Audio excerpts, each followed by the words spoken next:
Universitetlərin bölgə filiallarının məzunlarının iş tapa bilməməsi, onların strukturunun optimallaşdırılmasını qaçılmaz edib.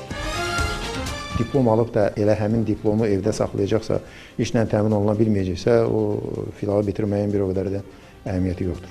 Bölgələrdə fəaliyyət göstərən ali məktəb filiallarının birləşdirilməsi gündəmdədir. Təhsilin inkişafı dövlət strategiyasının fəaliyyət planına əsasən, Nazirlik tərəfindən bu sahədə araşdırma aparılıb. Filiallarda peşəkar kadr hazırlığının yüksək səviyyədə olmadığı müəyyən olunub.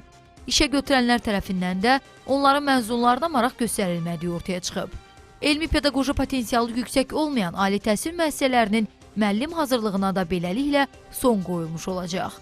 Orta məktəblərə müəllim işə qəbulu ilə bağlı keçirilmiş müsabiqələrdə kifayət qədər insanlar iştirak edir müsabiqədə, amma iş yerlərinin sayı, yəni məktəblərdə iş yerlərinin sayı bir o qədər də deyil.